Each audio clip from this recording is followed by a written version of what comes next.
welcome to a live Kerfefe break on Deprogrammed with Keri Smith. I'm laughing because I just see some of the mods, Amy's. If Keri doesn't have a patriotic hat on, I'll be sad. I'm so sorry.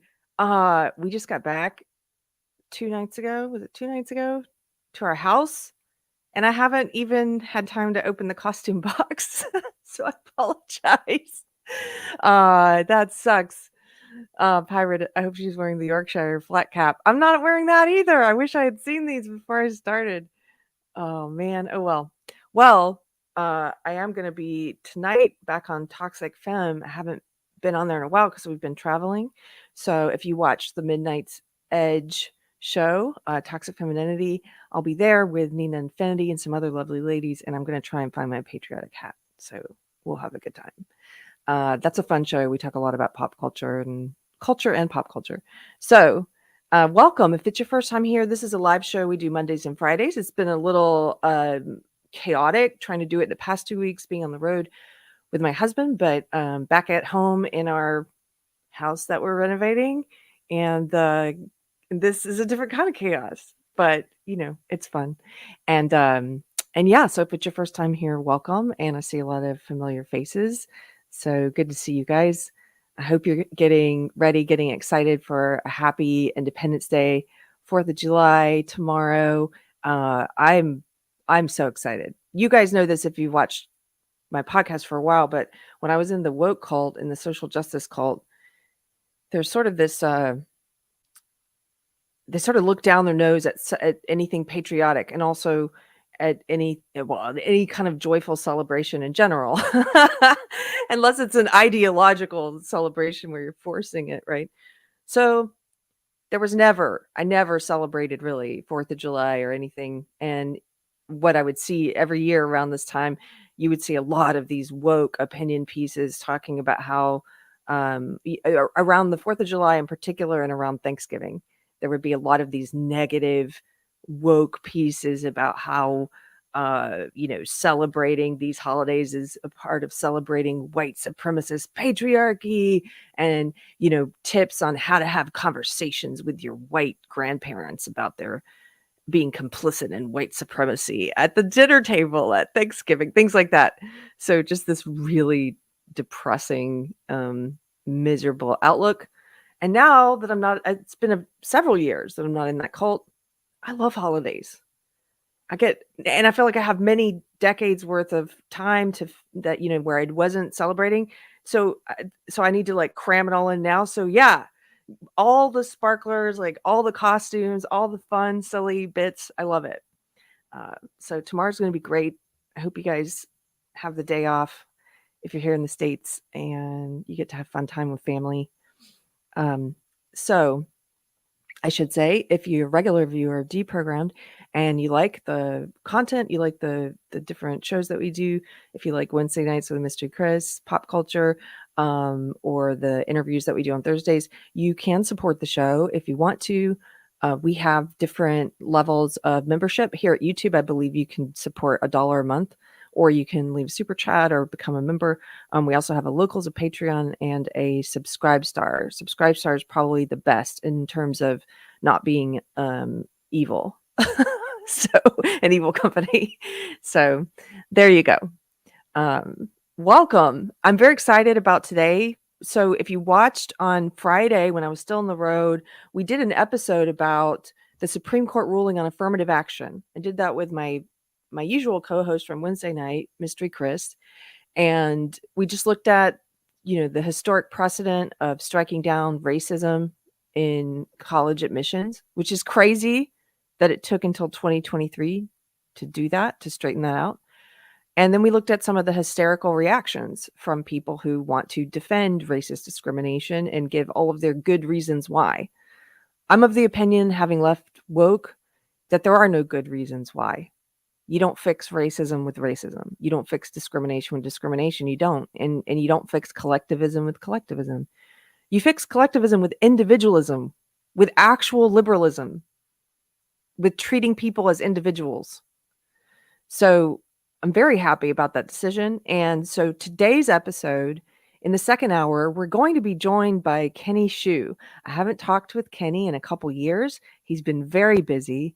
He's going to give us an insider's look at the decision and what's next, and tell us a little bit about his organization for equality. And I'm very excited. So stick around if you can. He's going to be coming in about an hour. Before we get there, I wanted to talk about some of the other Supreme Court decisions that we didn't get to cover on Friday, because there have been a rash of them. And if you were watching Biden's Twitter feed, he basically spent the whole weekend crying about all of these decisions, or whining about them and complaining about them. He's not happy that we're no longer discriminating against Asians at colleges. And he's not happy about the student loan decision and the religious liberty decision. Anyway, we're going to look at some of that. Hello, a bad dude named Corn Pop. He says, I love that Kenny Shu guy. He's awesome. And I'm so grateful he's coming to see us today, because he's been doing a lot of press, mainstream press, and just, he went on CNN and just completely destroyed them with facts, calmly with facts, and they had to cut him off. He's great. We might watch that clip before he gets here. Okay. Before we cover some of the other Supreme Court news, I've got an update for you guys. Let me bring this up. So this past week, while I was on the road, or the week before, I got to interview a band, Dan and Eliza. They're in the band Whom by Fire, which we didn't mention in the interview, but it's a reference to a Leonard Cohen song. I love that song. What a great name. So I got to interview this band, Whom by Fire, and they are UK based. They're a lovely duo. They got canceled from the Lee Folk Arts Festival for unspecified wrongthink. It is really disgusting how they got canceled. They were confirmed to play there, and then I think less than a week before the festival, they were told they were no longer invited to play there. They were being canceled because of opinions they had shared online. But the festival didn't tell them which opinions, what posts. Then the festival did a really disgusting tweet and Facebook post, like an announcement, basically calling these people, saying, their values don't align with ours. And again, not being specific. So they didn't offer evidence, like, what are our thought crimes? They didn't allow them to defend themselves, to give them the right to respond. It was just really filthy what the festival did. And so I got to interview them. If you haven't seen that interview, it was from a week and a half ago, maybe. And they're called Whom by Fire here on the Deprogrammed channel. Check it out. They're lovely individuals. And they suspect it was about a post that Dan did, where he was upset that the local Pride group was hosting a reading of a book by someone who openly supports child abuse, like pedophilia, openly makes intellectual defense of it. So kind of crazy that a festival would say, "Oh, you don't align with our values for criticizing that." But I guess that author aligns with their values, right? Anyway, check out the interview. Here is their new song. They told us in the interview, we're not going to watch the whole thing, because I want you to go to their channel if you like it and watch it. Go to the Whom by Fire channel. But let's just watch a little bit of it. It just came out.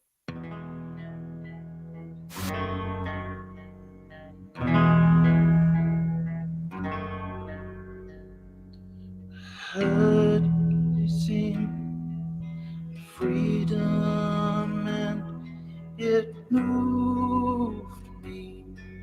The chains that cannot bind you, the flames that can't consume. I'm sure you would storm the cage that is your house, burn it to the ground with love divine. Surely you would lead you to the ground.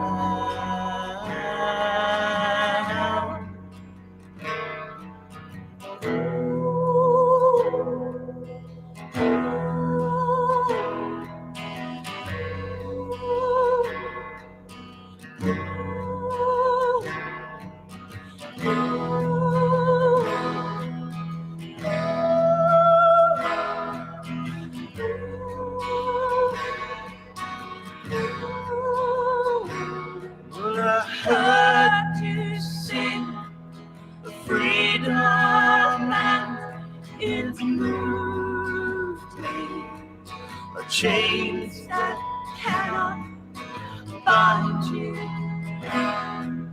the flames that can't consume.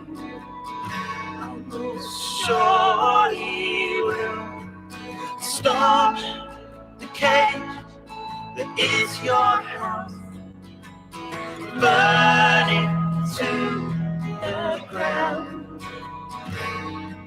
with love divine.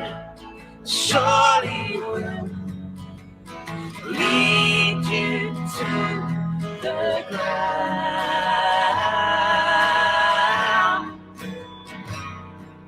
That love, love, love, love overrules.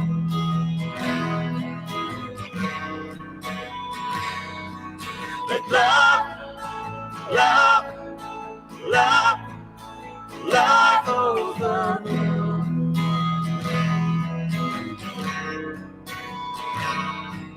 That love, love, love, love overrules.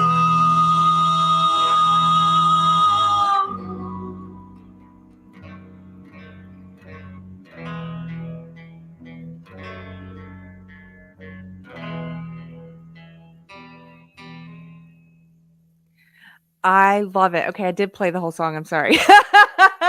It's just so peaceful, it's so beautiful. I'm sorry. You should still go watch it on their channel, give them another view. If you're like me, I put I go on YouTube, like, sometimes I do it on Spotify, but other times I wanna see the video, so I just go on YouTube, and I'm one of those people who listens to songs that I like over and over and over and over and over again until it's in my head, and, yeah. Byron, I'm sorry. I won't play the whole song, plays the whole song. Sorry, it's so pretty. Okay, one more. This one I love this one. This is from a year ago, but I think it's very appropriate for what happened to them, and, we called the episode where I interviewed them, "Can't Stop the Music," and this is called "Sing My Song." I love this one. Okay, I promise on this one, we're not gonna play the whole song because you have to go listen to the rest of it. But, here we go, let's see. This one's great, and I love her outfit in this. Eliza.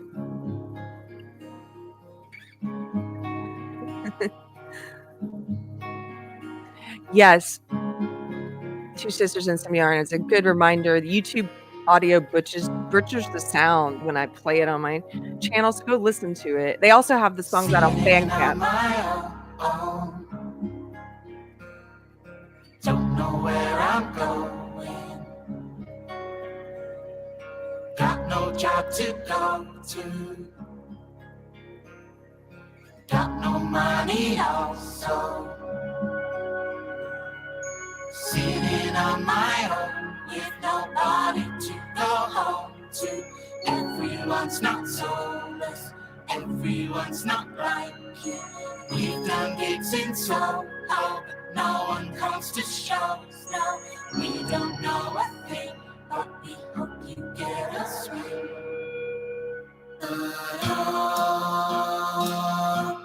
Sing my song. Sing my song.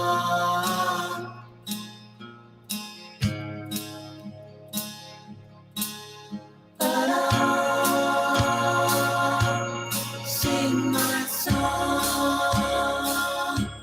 Sing my song.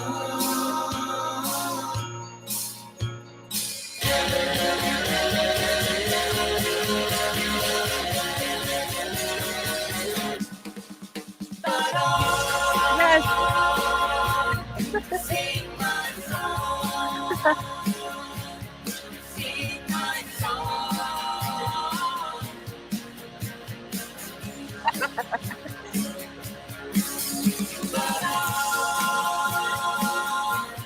Sing my song. Sing my song.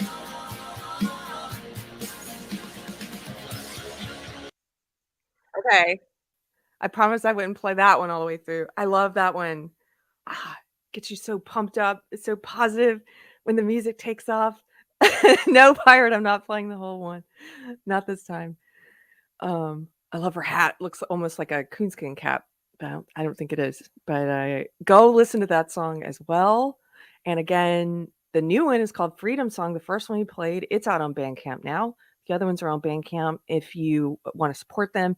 And you should. We should support artists who are not afraid of woke culture, who are, artists, true artists, they don't constrain themselves with fear. They challenge whatever the dominant, you know, prevailing attitudes are. And there's so much bad art these days by, almost the narrative appointed musicians and comedians, the people who are part of the establishment and who are on the same side as all the corporations and banks and media and political party. And it just, go and support the real artists, the independent artists. If you like these guys, if it's your style of music, check them out. Okay, that's it. That song just got me really pumped up. We're going to cover a couple of the Supreme Court decisions we didn't get to cover before Kenny gets here. So there was a lot that happened. One thing that happened is the Supreme Court struck down Biden's student loan debt proposal. So here's an article from The Hill. Let me see if I can make this a little larger and we'll read through this. I thought this was interesting because they actually cited something Nancy Pelosi said, which is sort of funny. This headline from The Hill says GOP ribs Pelosi after Roberts cites her in the student loans decision. And if you scroll down, it says Republicans are calling out Representative Nancy Pelosi, the former House Speaker, after Supreme Court Chief Justice John Roberts quoted her in his majority ruling striking down President Biden's student loan forgiveness program. The court ruled 6-3 that the program, which would have forgiven thousands of dollars in student loan debt for many borrowers, that the Biden administration had not received congressional authority to grant the forgiveness. Roberts quoted in the majority opinion comments that Pelosi gave during a press conference in July of 2021, in which she said that Biden did not have the authority to cancel student loans by executive order, only delay it. And I saw that clip. It's true. She did say this. Here's the quote. She said, "People think the president of the United States has the power for debt forgiveness. He does not. He can postpone, he can delay, but he does not have that power. That has to be an act of Congress," Pelosi said at the time, which is absolutely true. So it says many GOP lawmakers chimed in after the ruling was handed down to call attention to her inclusion in Roberts' opinion. Speaker Kevin McCarthy tweeted that the court called out Pelosi with the reference, and he said, "I agree with her for once." I think that's actually great when both sides are in agreement, because so much of this whole political game is keeping us divided and pretending like that we don't have anything that the two parties don't have anything in common with each other. I think it's great that Pelosi said that, and she was correct. So here, I've got another. Let's just read a little bit about the student debt one. This is from NBC News. Headline: Supreme Court kills Biden student loan relief plan. The justices ruled in 2 cases challenging President Joe Biden's authority to forgive federal student loans under a 2003 law called the HEROES Act. The Supreme Court on Friday invalidated President Joe Biden's student loan debt relief plan, meaning the long-delayed proposal intended to implement a campaign trail promise will not go into effect. The justices, divided 6-3 on ideological lines, ruled in one of 2 cases that the program was an unlawful exercise of presidential power because it had not been explicitly approved by Congress. Biden said the ruling was disappointing and vowed to take additional steps to relieve the financial burden on those holding student loan debt. Quote, "I will stop at nothing to find other ways to deliver relief to hard-working middle-class families." By taking money from hardworking middle-class families and redistributing it? to those who took out loans? That's what he's saying. It's always the unsaid part that's very damning. Like, what don't they say? Quote, my administration will continue to work to bring the promise of higher education to every American. The thing about the student loan debt, and I know a lot of people who watch this channel are in agreement, but some of you are not. I've seen dissenting opinions, and if you disagree, feel free to say why in the chat. Help me understand. But if you're on the left and you happen to be watching this, which happens sometimes, something that happened a lot when I was on the woke, the social justice part of the left, is I would see proposals and arguments being put forward and automatically supported by our side, our tribe, that came from a place of, I would say, empathy or good intent, that sounded nice. And so it's like, well, sure. Why shouldn't we help people who have all this debt? Why shouldn't we do that? It sounds good. Let's do this. Let's do something helpful. What there wasn't a lot of was examining the unsaid part. How do we do that? Is it fair the way that we're proposing to do that? And taking from other people who did not take out debt or who in many cases had to work and pay off, they've already paid off their debt, taking from those people and redistributing their hard-earned money, do you really think that's fair? I know this sounds like a basic question to those of you who maybe are centrists or conservatives or libertarians, what have you, but a lot of people on the left, I'm not trying to talk down to you, but a lot of times I don't know if you've even asked yourself that question. I didn't when I was there. Where's this money going to come from? Is that fair for the government, for men with guns to say, Keri has a bunch of debt. You, pirate, you've paid off your debt. I'm going to tax you to take some of your money to pay off Keri's debt. It's not fair. So yarn chicken shit says, me too, I want my reparations. Yeah, they didn't really say what they would do for the people who've already, worked hard and paid off their student loans. Yeah, two sisters and some yarn. Exactly. I paid my loans off myself. Can I get reparations? So what they're doing is they're setting up an incentive to not do the right thing or to not take care, to deal with the consequences of your own actions in the past. Sometimes our actions in the past are mistakes and things we wish we hadn't done, or we felt like we got into a situation where we had to do a certain thing, and then you have to deal with the consequences as an adult later. Debt is one of those. It sucks. But you also miss the opportunity to learn valuable lessons about debt. I had to learn hard lessons about debt. Dave Ramsey helped me. There's a YouTube channel you can go watch if you need to learn about money. I went to a great school, went to Duke University, but I didn't learn about money. I'll tell you that. I didn't learn, some of the basics that Dave Ramsey teaches about not accumulating debt at all, about trying to buy everything in cash. So anyway, those are my thoughts on that. So this was a win. Of course, all of these wins Biden is upset with and says he's going to, it's not the final word, I'm going to do something about it. So here's another one of those. There were two interesting ones. This one, the United States Postal Service. The headline, this is from NPR. The Supreme Court rules against the USPS in Sunday work case. Now, I wonder what you guys think about this one. I think we might be more split in opinion on this one in the chat, because we have some people who are religious or, believers or spiritual, and other people who are atheists or agnostic. And I wonder what you think about this. So the Supreme Court rules against the USPS in Sunday work case. The U.S. Supreme Court unanimously handed a major victory to religious groups by greatly expanding how far employers must go to accommodate the religious views of their employees. The court ruled in favor of Gerald Groff, an evangelical Christian postal worker who refused to work on Sundays for religious reasons and said that the U.S. Postal Service should accommodate his religious belief. He sued USPS for religious discrimination when he got in trouble for refusing to work Sunday shifts. The case now returns to the lower courts.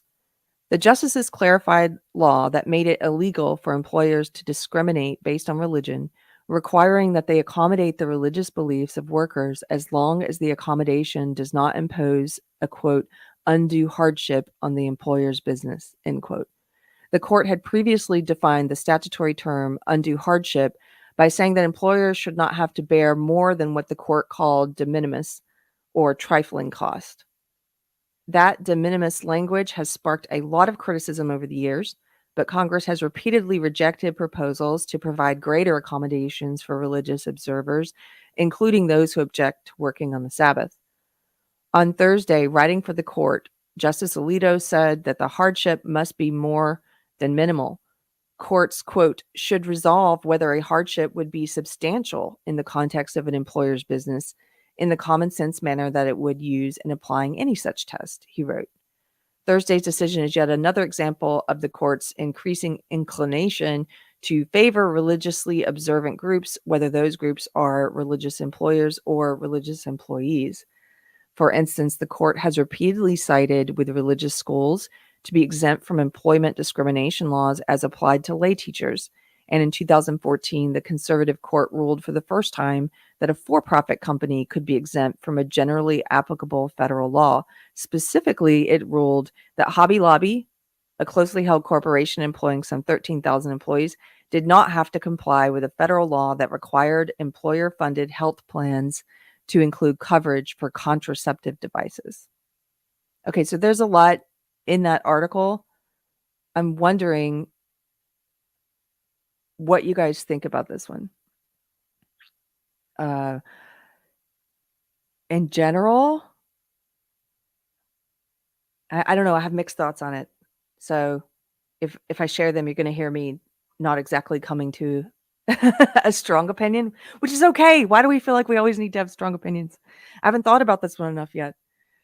And my gut reaction is this is great because they should allow people to observe their holy day.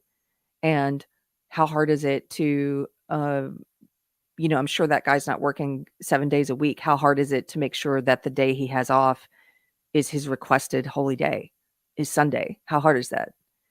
So that's my gut reaction.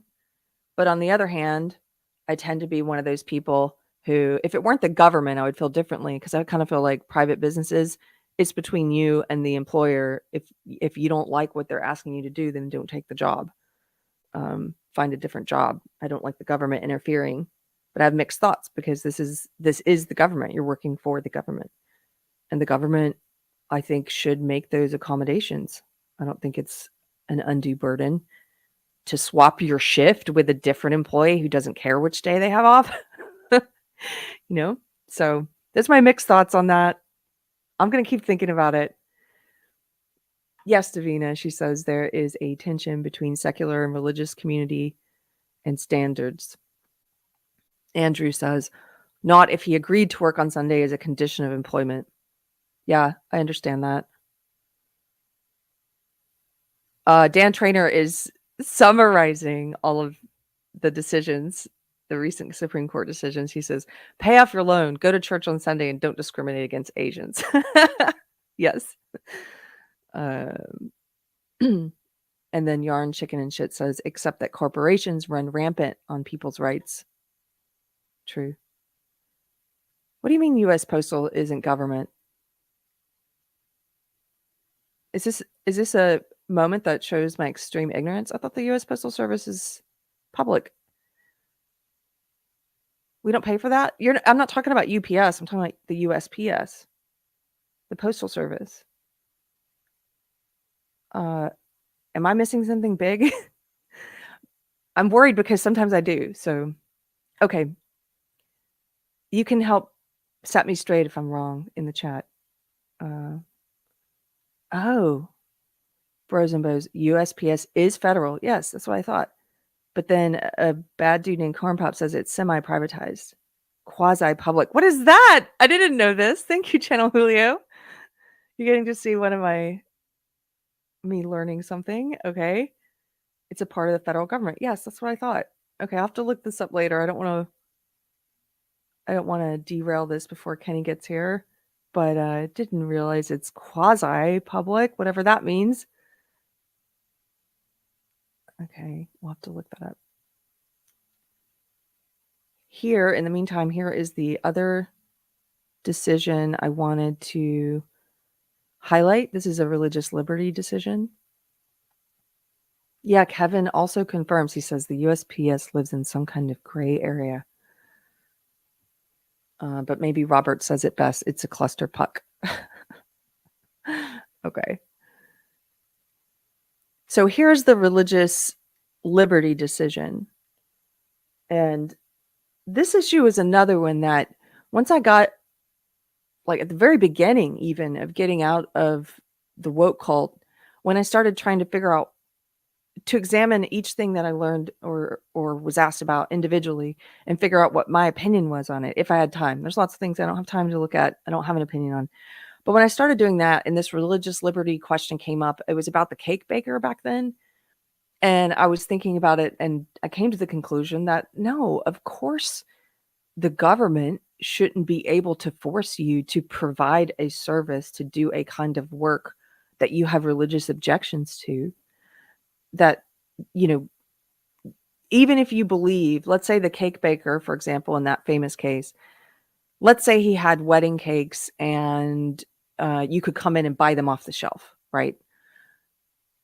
Even if you believe he should not be able to discriminate against a gay couple buying one off the shelf, that's very different from forcing him to provide a service to make a specific cake for a gay wedding if he disagrees with gay marriage, providing a service. There was another case that brought this, question up, and it was where that terrible trans woman, Jessica Yonev, I forget his real name, but he's awful, and he was suing these different Sikh women, I think maybe a Muslim woman, these different women for refusing to wax his genitals, his male genitals, when they had religious objections to doing so.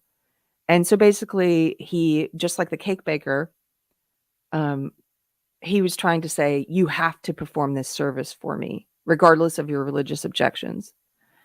Those women have religious objections where they're not supposed to see a man naked who's not their husband. And he was saying, but I'm a woman, which is crazy.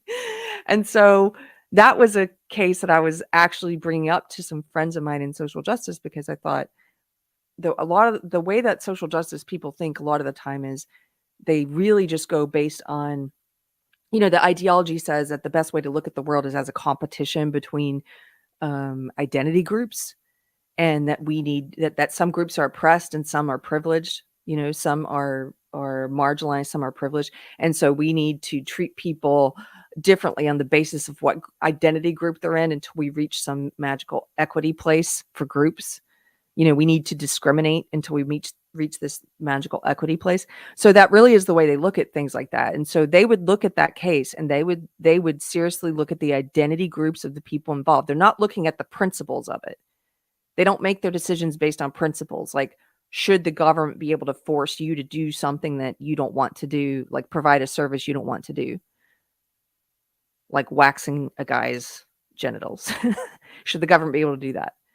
They don't look at it on the in terms of principles. They look at the identity groups involved. So they would say, oh, a Muslim woman and a trans woman, and their mind explodes, because on the hierarchy of privilege and marginalization, they're not quite sure which one's more oppressed. This was a few years ago. Now I think they would say the trans woman's more oppressed, so force that Muslim woman to wax the genitals. Like, they would do that now. But back then they were kind of like, they didn't know which one to pick. That's one of the downfalls of making decisions based on ideology instead of based on principles. Especially a crazy, convoluted ideology that is racist and sexist. It makes no sense. But okay, so this is related to that. This is another religious liberty case. In this case, it was a web designer, a Christian web designer, who did not want to be forced to make a website for a gay wedding. And so here's the headline. This is from the SCOTUS blog. Headline: Supreme Court rules that website designer can decline to create same-sex wedding websites. Again, who believes that the government should be forcing people to do jobs they don't want to do? That's crazy. That's crazy how leftists, the woke, will just like fall in line with that without thinking about what that means and what might they be forced to do if we allow this precedent, right? So here, the court handed a major victory to business owners who oppose same-sex marriage for religious reasons on Friday. A 6-justice majority agreed that Colorado cannot enforce a state anti-discrimination law against a Christian website designer who does not want to create wedding websites for same-sex couples, because doing so would violate her First Amendment right to free speech. Justice Neil Gorsuch, I can never say his name, wrote for the majority in a decision joined by Chief Justice John Roberts and Justices Clarence Thomas, Samuel Alito, Brett Kavanaugh, and Amy Coney Barrett. He explained that Colorado cannot, quote, force an individual to speak in ways that align with its views, but defy her conscience about a matter of major significance, end quote. That's the way it should be. It's insane that in the media, these decisions are being called conservative or right-wing. They're not conservative. They're not right-wing. They're following the Constitution, individual liberty.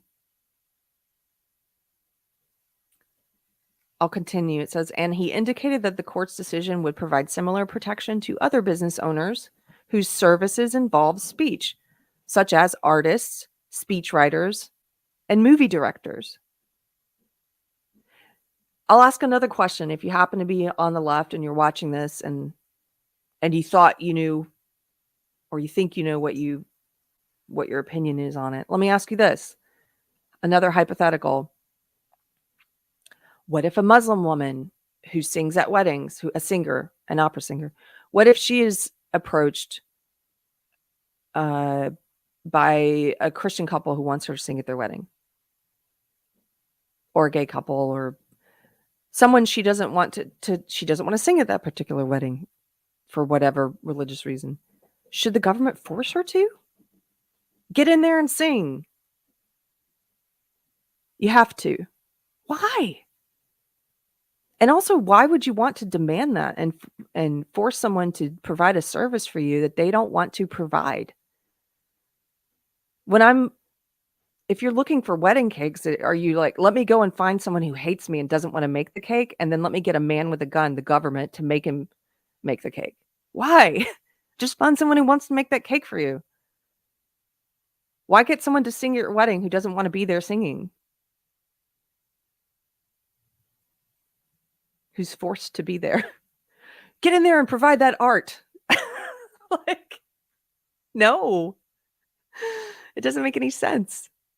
And yet, look who dissented. Pretty much in all these decisions, I think, was it always the 3 women?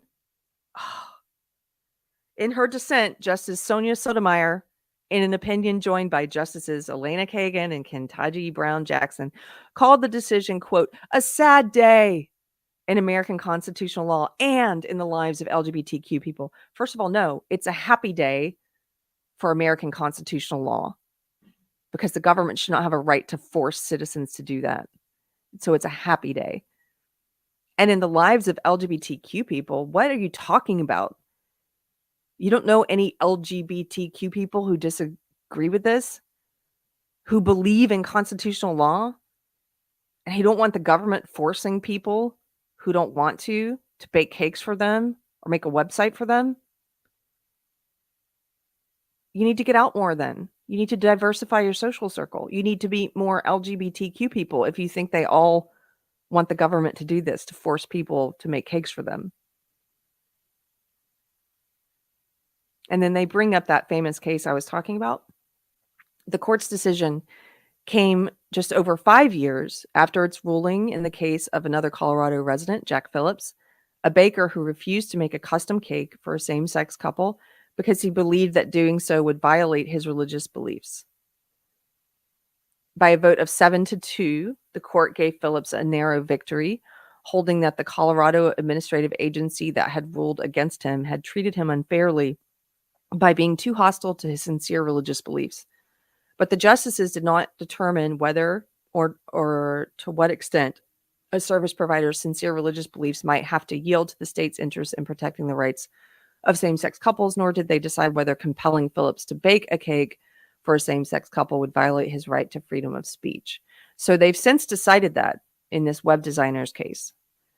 So it says, in the 5 years since the court's decision in Phillips' case, the composition of the court has changed significantly. Kennedy, who wrote for the majority in 2018, retired less than a month later. He was succeeded by the more conservative Brett Kavanaugh. And 2 years after that, the court's senior liberal justice, Ruth Bader Ginsburg, died at the age of 87, allowing then President Donald Trump to appoint another conservative jurist, Amy Coney Barrett, to replace her. Here it is again, where they're saying this is conservative. It's not conservative. It's constitutionalist. It's constitutionalist. It was therefore a more conservative court that this term considered the case of Lori Smith, a devout Christian who owns a website and graphics design business in Littleton, Colorado. Smith wanted to expand her business to include wedding websites, but only for heterosexual couples, and she wanted to post a message on her own website to make that clear. But such a statement would run afoul of Colorado's public accommodations law, which bars businesses that are open to the public from discriminating against, among others, LGBTQ people, or announcing their intent to do so.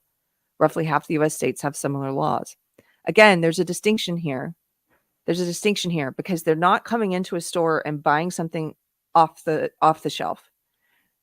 What they are buying here is a service that's different. Okay. I'm going to check out. Let me see what you guys are saying in the chat. Sorry, I haven't been paying attention while reading these, but I think I'm just kind of amazed at all the recent wins in the Supreme Court, and I'm not surprised that they're calling it conservative. These are conservative decisions, because that is how they would do it. I mean, there are people who call Deprogrammed a conservative channel. I don't think it is necessarily. It depends on how you define that. Pirate Tomsky, would a gay couple happily make a cake that said, quote, "We disagree with gay marriage"? Oh, exactly. I'd like to hire you for a service to make a cake that says something you don't want to say, right? That's a great illustration as well to ask someone. I did see on Twitter this. Let me show you guys this. Still got a few minutes before Kenny gets here. I think I have time to pull this up. This was someone who was basically saying, okay, here we go, Jack Turbin. I'm not sure exactly who this guy is. Oh no. Trans youth mental health research. And he's got Harvard on it. Director of Gender Psychiatry Program. Okay. I don't know. Let's bring this guy up.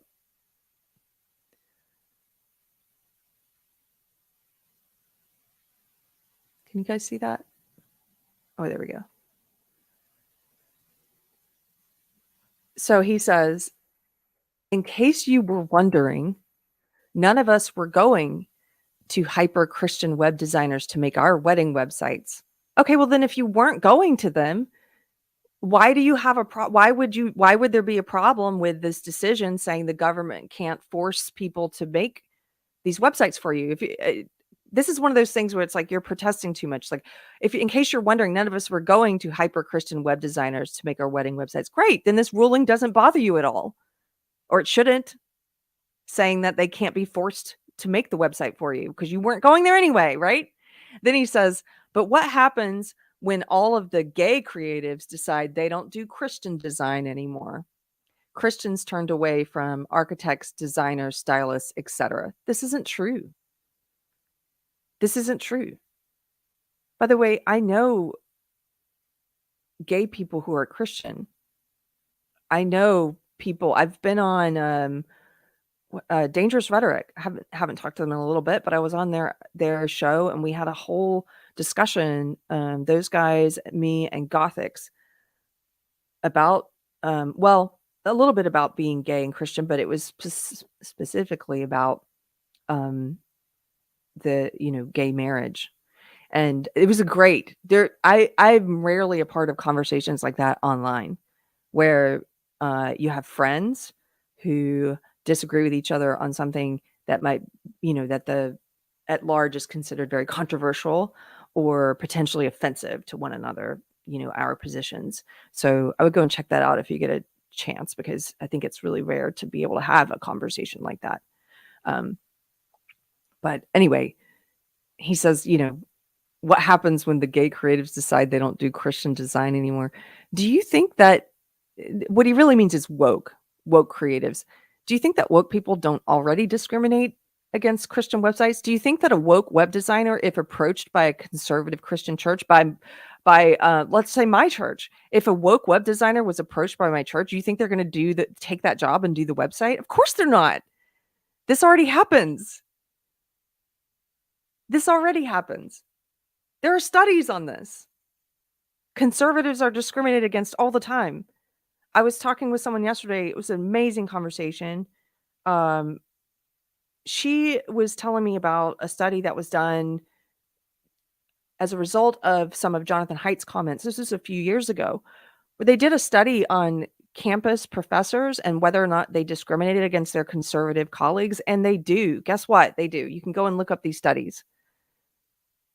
And she was saying that in the responses to some of the questions, they were just openly like, well, I wouldn't want to be associated with a person with those views, or I wouldn't want to work with someone with those views, and things like that. Just openly biased statements.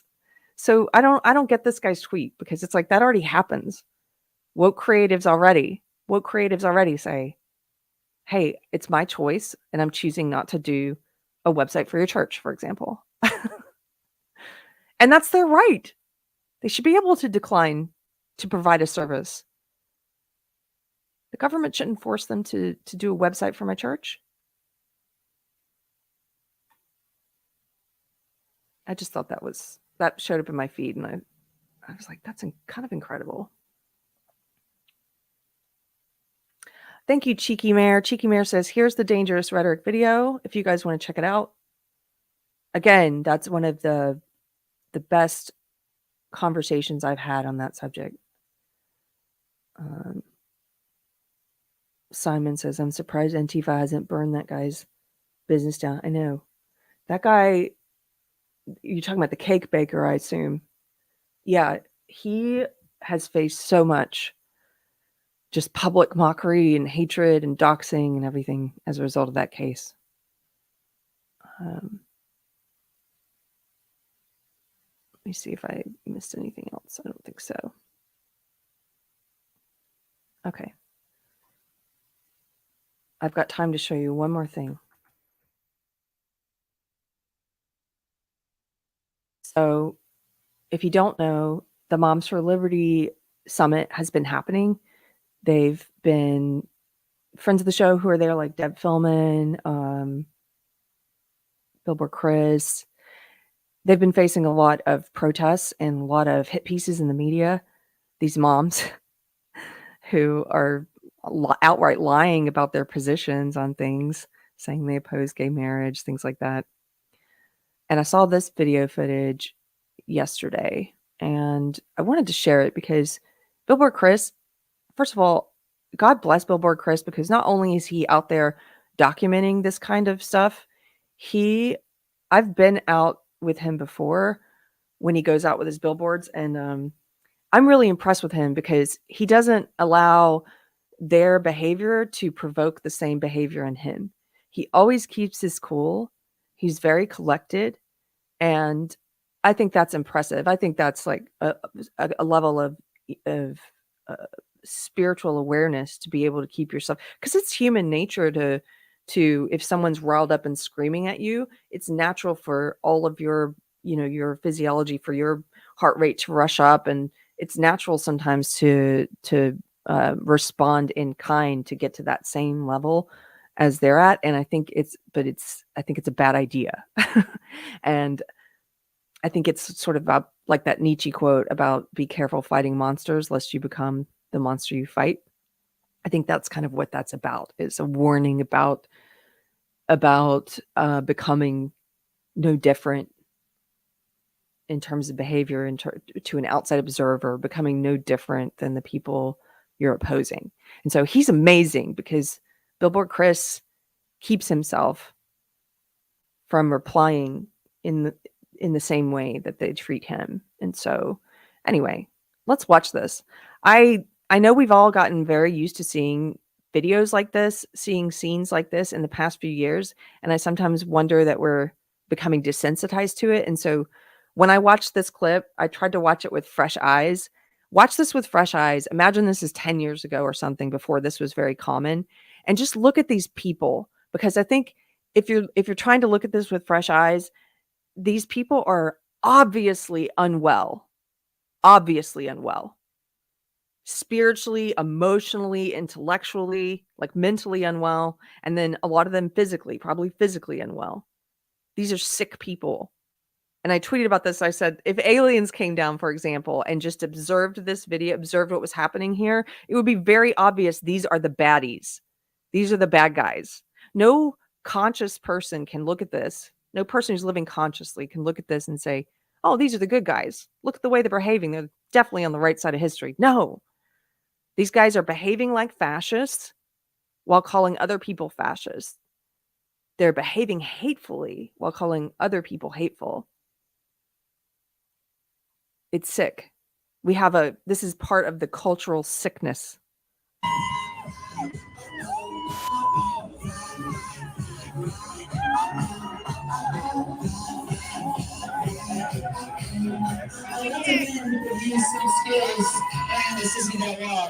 By the way, thank you to Amy, the mod. She just said there's lots of language in this video. If you have little ears around, just FYI. Thank you. How's it going, everybody? They want the photo op so bad.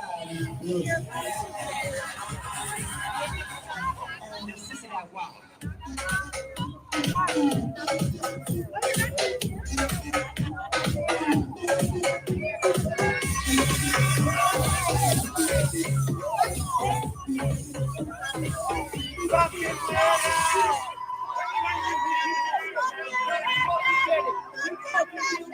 You look like a fucking dickhead. Touch my shit again, no fuck you up. Fuck you!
Do not speak to him. Do not give him the time of day.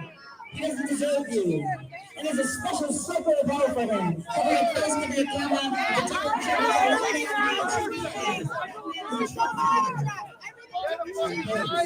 let's keep our peace.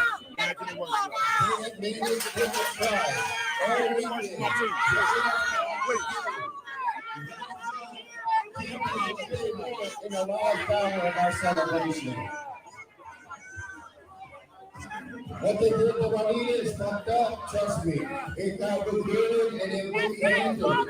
And we have to stay calm.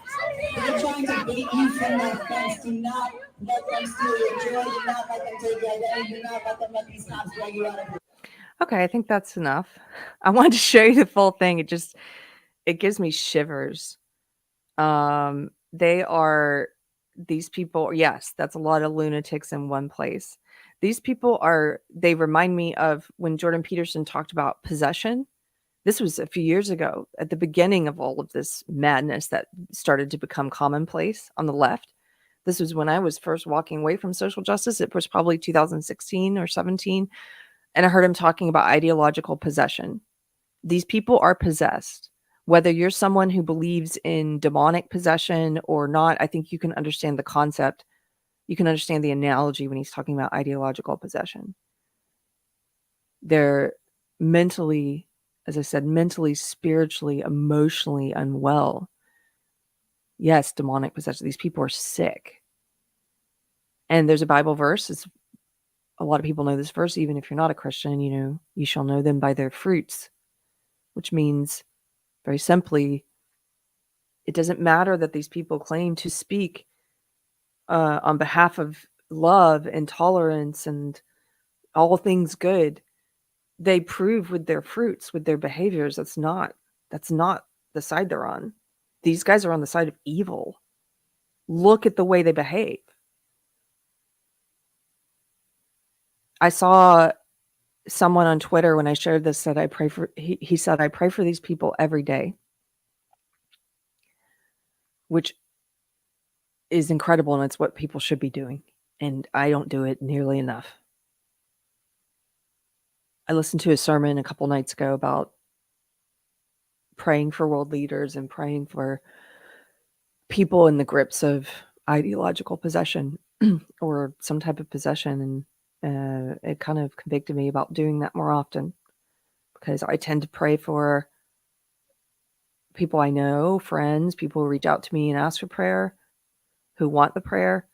And then occasionally for a couple of foul people who've come into my life at different times, I'll pray for them. But I don't do enough of that kind of prayer, like praying for all of those sick people there.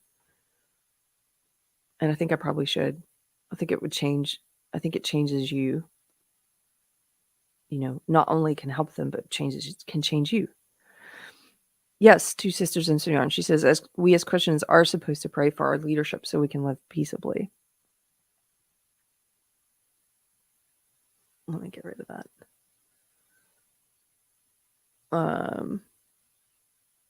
And Pinkava, ladies and gentlemen, from Politically Incorrect Knitters. Hello, Anne. She says, I love how they want to cover up his camera because they are there not to be seen. Exactly. This happened to me once when I did the Women Leaving the Left event with Megan Murphy and Michelle Evans and Mary Lou Singleton. And we were at the Austin, Texas Public Library, and I took some footage of the craziness like this, of the mental and spiritual sickness. And one of the weird things they do this at all the protests, is they try and cover up your camera, but it doesn't make any sense because they clearly want you to see them. That's why they're there. And so I was asking them, I was like, do you not want me to get footage of your signs, of what you're saying to us? Why have the signs if you don't want me to see them? Like, what is it? It doesn't make any sense. But like a lot of things, I don't think they've really thought through. They just want to oppose whatever it is you're doing. If you weren't trying to do that, they wouldn't care. But it's if you're having fun, if you're kind of laughing at it, if you're taking video of it or documenting it, then they're like, well, you can't do that. No matter what you do, they're going to oppose you. It's kind of a funny game. Cheeky Mayor, thank you. There's the link to Politically Incorrect Knitters if you guys want to check it out. I'll see what else. Judson Pinson asks, what do you do with people like this? Language is lost on them and reason is beyond them. Well, I think that the being at an event like this, first of all, it's not for everyone. You don't need to go out and do stuff like this unless you have the right temperament for it. I think Billboard Chris has an excellent temperament for it. And it's also you're taking a risk. I mean, he's been physically assaulted before by these mentally, spiritually, emotionally unwell people. So, don't do it unless you're willing to take that risk. But I think the benefit of it is you're not doing it for those people there, because those people there are the worst of the worst. Those are the sickest in the woke cult. They're what can happen to you if you stay in it too long, or maybe they already had mental health issues, and that's part of the why they're in the woke cult. And so I think the benefit of interacting with them in the way that Billboard Chris does and documenting it is to show it to other woke people, the ones who aren't that crazy yet. I think it's good for them to see stuff like that because it makes them question, like, am I with these people? These people are sick. It's hard to defend it. That's why it's great to document it. When I was in the woke world and I saw stuff like this, I've told this story a lot when interviewed, because a lot of us who left woke, people want to figure out why or how or what was the thing that caused it. And everybody has a different story. And for me, one of the biggest things was seeing footage like that, because I didn't know that was happening at the time. When I saw it, it was footage of insane people like that on the left physically attacking Trump supporters as they came out of Trump rallies. And it emotionally disturbed me because I didn't want to be associated with these people who were doing this, because I'm like, that's not what we stand for. We, the left. It morally offended me, righteously offended me.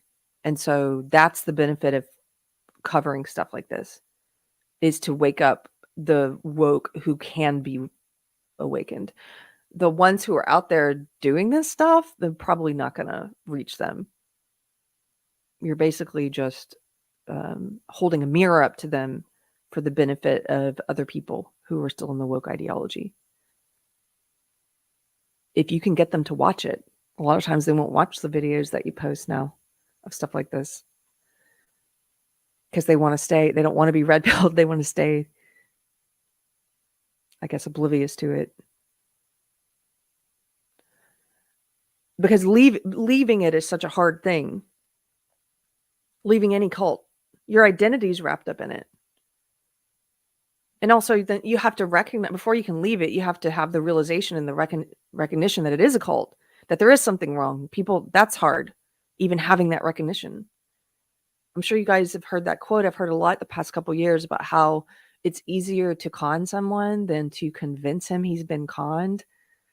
Psychologically speaking, I think it's really hard to come to grips with the fact that you've been conned, or that something you believed to be true was not true, that your whole ideology is actually upside down. You thought all this stuff was for good. You thought social justice was fighting for good and fighting against racism and against sexism. But this whole time you've been in it, it's the opposite.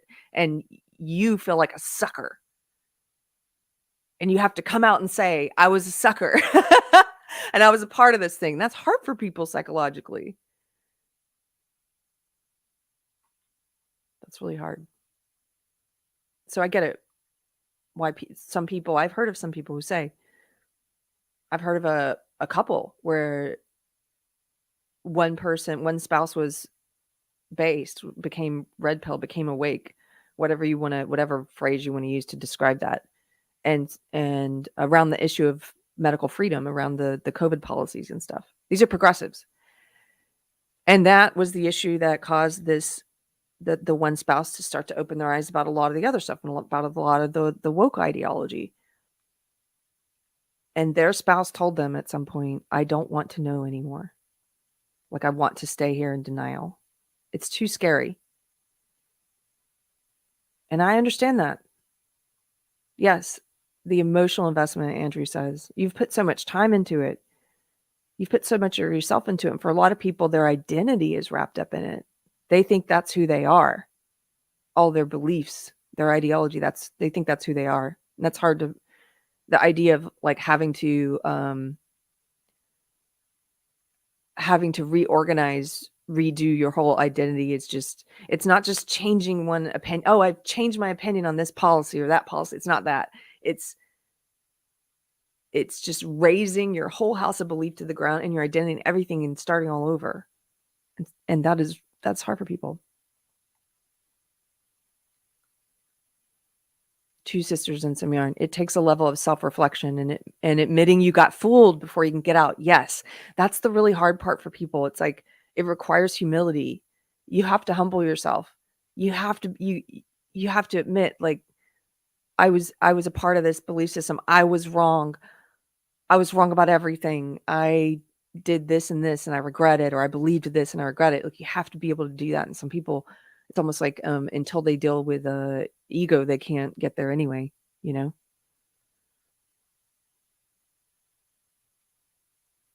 True repentance is hard. Yes, Anne. It's funny because yesterday during my pastor's sermon, he was saying something about you can't get to repentance until you get to, I think it was recognition or realization or something like, and he's right. That's what I was saying. They have to first realize something's wrong with the ideology. You have to recognize it, that they bought into something that's upside down before they can get to the repentance place anyway. Both of those things are hard. Okay, you guys, let me just check on Kenny, our guest for today. Was supposed to be here 10 minutes ago. I'm just going to check on him. We'll wait a little bit longer because I really want to talk to him.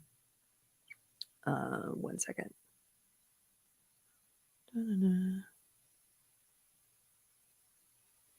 Okay. Well, I haven't heard anything yet, so I'm assuming he's just running late and will be here. So we're going to wait a little bit. Pirate Tomsky says, repent by hitting the like button. There's something really funny about my atheist mod telling people to repent. Telling people to repent.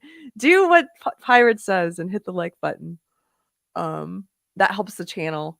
If you don't want to become a subscriber, like in the sense of financially, like supporting the show, you can always help the show by hitting like or leaving a comment. That actually helps us a lot because it helps the algorithm and helps the video like become recommended to others and in different feeds and stuff, so more people discover the channel, which is cool. So let's see. Brian says, is there a link to the video she just played? Yes, it's on Billboard Chris's. I don't know if you can see this link if I put it in there. It's on Billboard Chris's Twitter profile, or you can go to mine at Real Keri Smith, and I reposted it yesterday, so you can find it there. Davina says, smack the other cheek. No, it says turn the other cheek. Robert, don't deny the like button. Thank you. Dom, hello, Dom. He says, you have to admit to yourself that you were wrong before admitting it to others. Admitting it to yourself is hard too. Yes, exactly. I think that's what that quote is about how it's easier to be conned than to recognize and realize you were conned, because people would rather just stay in denial about it. And it's something psychological there of having to accept that, like I was fooled. And I was not just fooled, I was invested. In my case, I was invested for 2 decades, 20 years. It's a long time to be invested in something and not realize what it really is. And to push it in my work and stuff. It's a lot to come to terms with. So it's still worth it. We're absolutely worth it. If you're someone who's woke and you're watching this and you have questions about woke ideology, I will tell you all of that is worth it. All of that. Going through the psychological things of losing your identity, maybe of admitting you were wrong, of humbling yourself, all that, losing friends, losing maybe your career, what you do for a living, changing careers. I changed careers. I quit working in the entertainment industry so I could say what I want. It doesn't matter. This side of it is so much better. Being able to say what you want, being a free person, not being in this, prison in your head that you created where you have to hold your tongue, you have to worry what other people think. I lost friends But a lot of times I say they weren't really friends, they were allies, because real friends, I don't have to worry about what my friend thinks about what if we have a difference of opinion on a policy or something, or even on something big like religious beliefs. I can do that with my real friends. When you're a free individual, you can do that. You don't have to worry about that. Thank you, Jean. Hello, Jean Ellis. Sweet lady. She says, I'm glad you saw the light before your whole life was wasted.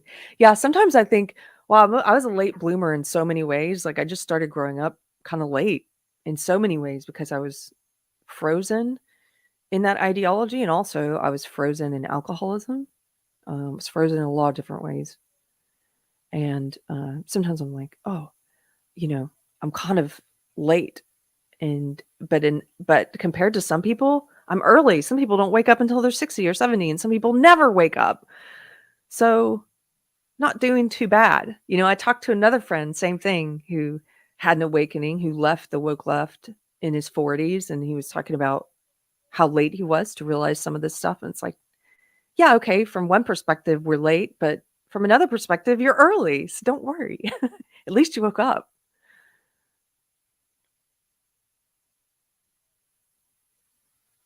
Two sisters and some yarn. I can attest that some of my dear friends here have been the best in talking about subjects we don't agree on. It's refreshing. That's awesome. I know that to be true as well with you guys, with some of the nittas, the wrong nittas.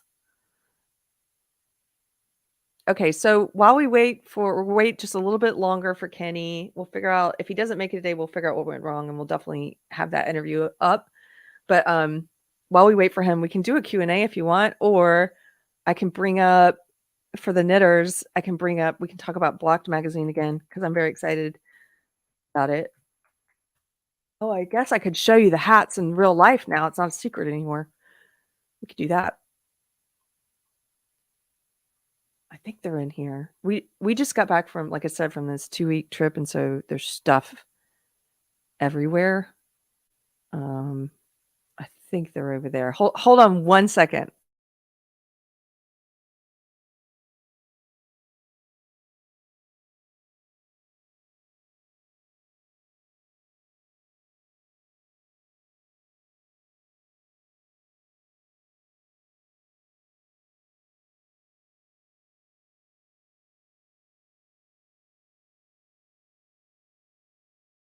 They must be upstairs. I'll have to bring them to the next show. I'll show you in person the hats, but hold on. Let me save that question, Andrew. I'll get to your question in just a second. Because I have the hats, the magazine pulled up. Here it is. So if you aren't aware, the new issue of Blocked magazine is out. Blocked magazine is a free knitting and crochet magazine, and they also push back against woke ideology in the knitting world. I was talking to someone yesterday, as I mentioned, had a great conversation, and we talked a little bit about the knitting wars, and she was asking like how did they end up winning, or I can't remember what the question was. It was like they are it's pretty amazing. I have to say, the knitting community, you guys are pretty amazing because you all stood up and you showed like, no, we're not going to allow this bullying to happen. And this person I was talking to is a psychologist, and was saying a lot about how bullying functions, and she was talking a lot about cancel culture, and it takes other people standing up for the person being bullied. It only happens, she was saying, like, bullying can only happen when a person with social prestige attacks someone who doesn't have that prestige and nobody stands up for them. But when there's a community of people that say, no, we're not going to allow this to happen. And that's what happened in the knitting world. You guys are amazing. And so here, yeah, you can here's the link for the magazine, and you can download it for free. And in this issue, Neil James, who edits this magazine, there's a whole piece here on reclaiming the cat hat, and they call it the oogly cat hats. And look, there's all kinds of patterns here that you can get. Where's the cat one? I'm not sure. Oh, here it is. So he sent me these 3 hats. This one here that you can see Tara made. She's in the chat. She's got a new podcast, Yarn, Chicken and Shit. And it's beautiful. I love it. He's got 3 different variations on it, reclaiming the cat hat. And he was like, "Can you take pictures?" I said, "Absolutely." This one, I believe Lily made. I just love all 3 of these. He's like, "Which one's your favorite?" I'm like, "It's hard for me to pick." And then this one, see this black one with eyes? Of course, Murder Knits made this spooky cat one. There it is. There's my husband wearing it. So you can get all 3 of those patterns there. And it's a free magazine. They also have very reasonable advertising rates if you are yourself have some kind of craft related business and want to advertise with them. So I'm not getting paid for promoting them. I just love them, and I was really honored to be in that feature. So yeah, the spooky cat one is pretty cool. I know. So yeah, they are. They're all gorgeous. I love them.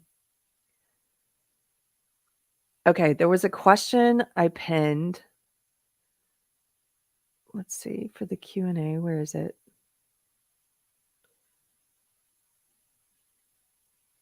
Andrew. Keri, were you an alcoholic or just a regular drinker, if you don't mind me asking? I don't mind. I don't mind talking about this at all because maybe somebody will hear who has similar problems and it will help them. That's a great question. It's a question I asked myself for over 10 years, which is pretty freaking sad.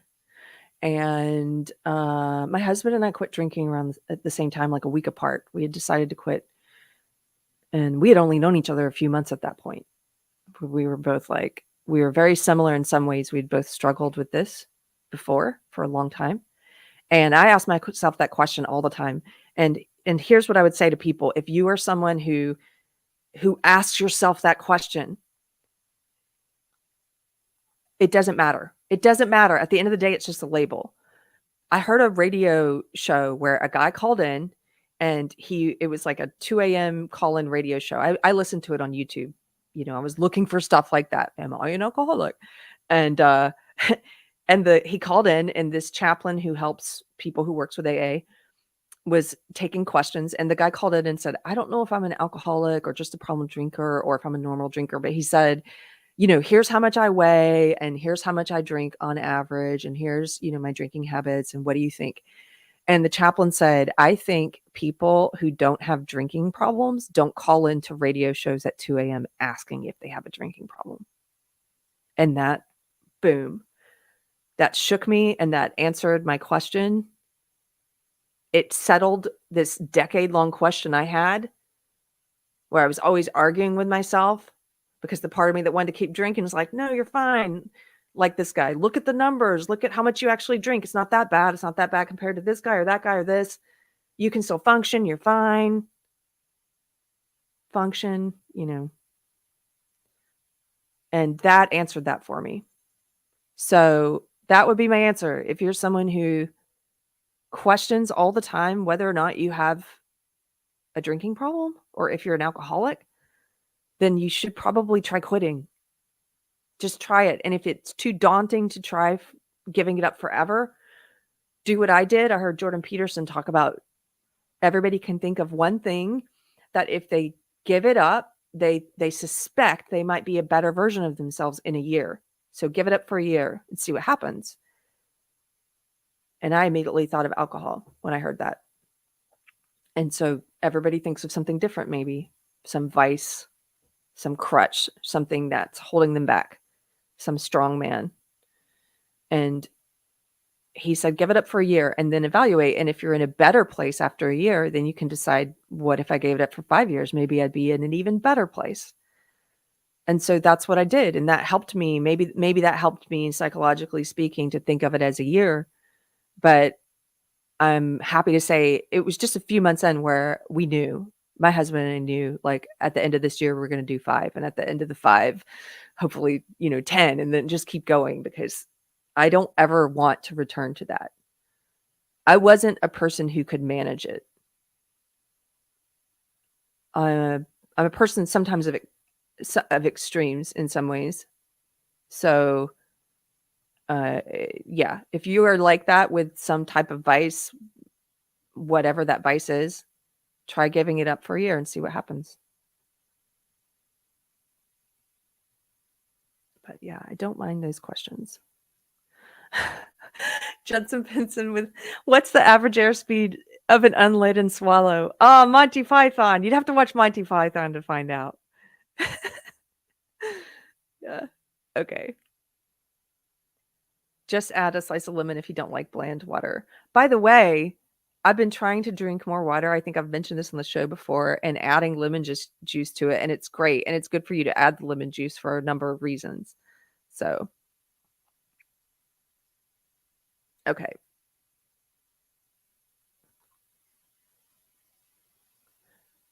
We may have gotten, I'm not sure what happened with Kenny. We may have gotten our time zones crossed, but I'm not going to I don't think I'm going to keep us waiting around just in case. So we'll wrap it up. I'll find out what happened and I'll try to get back this week so we can release it. Even if I have to pre-record it, release it this week, hopefully. But we'll see. I promise we're going to get to talk to him. I can't wait to talk about his organization. I apologize that I advertised him and something happened today, but we'll find out what that is. And thank you guys for hanging out. If you like the show, please hit like, subscribe, do all the things.